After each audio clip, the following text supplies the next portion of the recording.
As-tu déjà eu l'impression que Dieu était silencieux?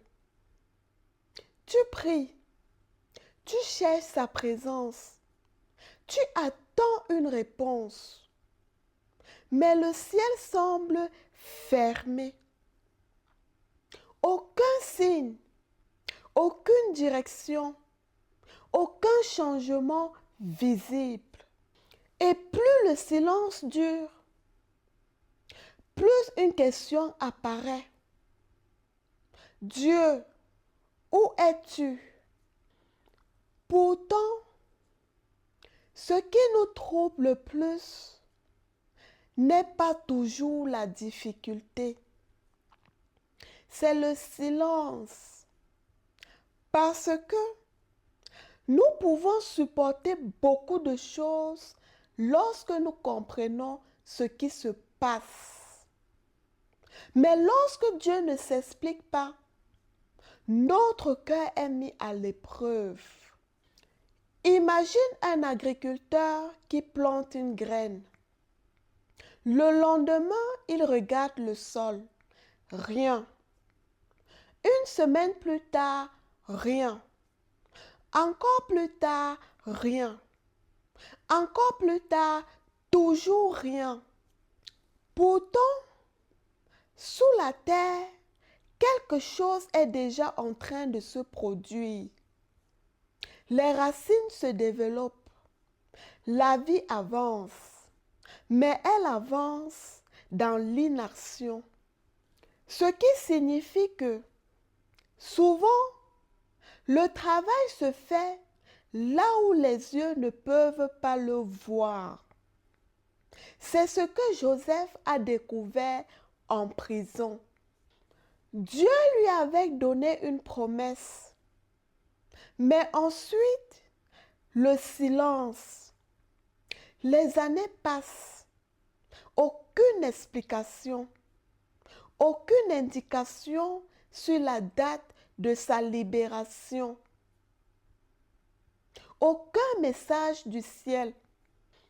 Pourtant, Dieu travaillait, même lorsque Joseph ne voyait rien, même lorsque rien ne semblait bouger. Nous pensons souvent que Dieu travaille lorsqu'une porte s'ouvre. Mais Dieu travaille aussi lorsqu'une porte reste fermée. Nous croyons qu'il agit lorsqu'une réponse arrive. Mais il agit également lorsqu'il se tait.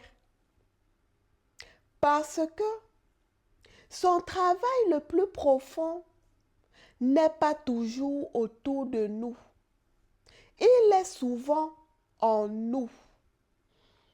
Imagine un sculpteur devant un bloc de marbre.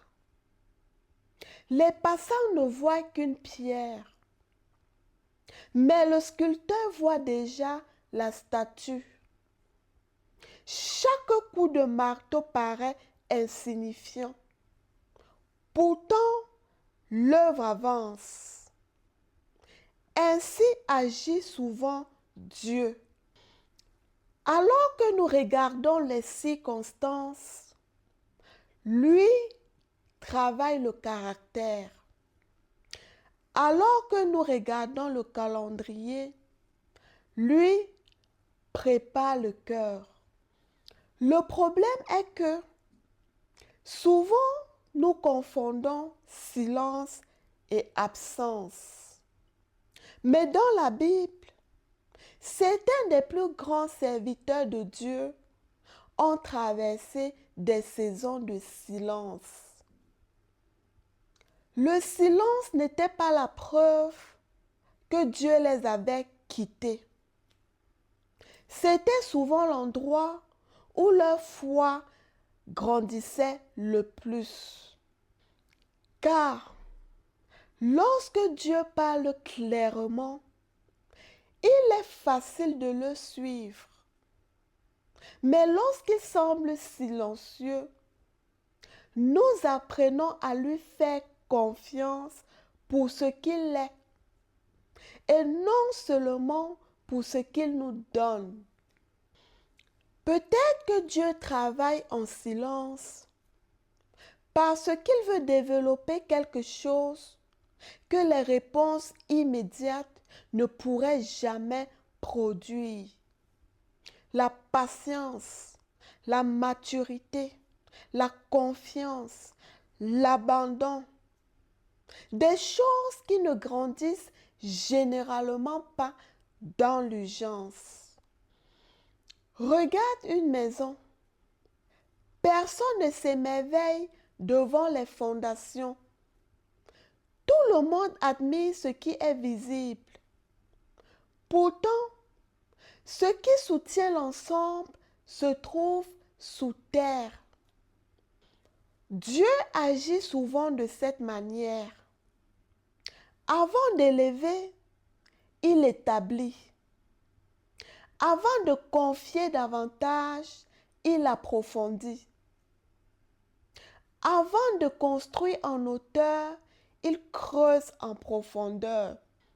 Et voici peut-être la vérité la plus difficile. Le silence de Dieu ne veut pas dire qu'il te dit non. Cela signifie simplement qu'il n'a pas terminé. Le silence est souvent l'atelier où Dieu travaille ce qu'il a promis. Peut-être qu'aujourd'hui tu traverses cette saison. Tu pries, mais rien ne semble bouger. Tu cherches des réponses, mais tu n'entends rien. Si c'est ton cas, souviens-toi de ceci.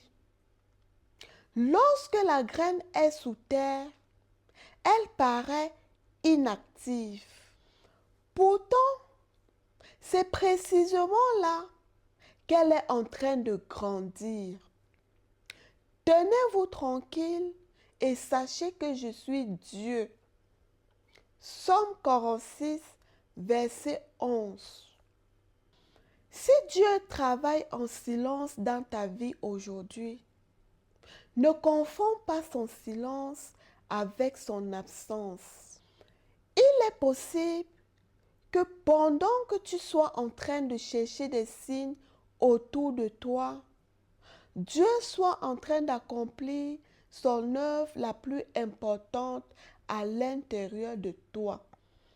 Et un jour, comme Joseph, tu regarderas en arrière et tu réaliseras que Dieu n'était pas silencieux parce qu'il avait oublié. Il était silencieux parce qu'il était en train de préparer quelque chose que tu ne pouvais pas encore voir. Si tu as aimé cette vidéo, abonne-toi et partage-la à quelqu'un qui a besoin d'entendre cette parole. Et moi, je te dis à très bientôt.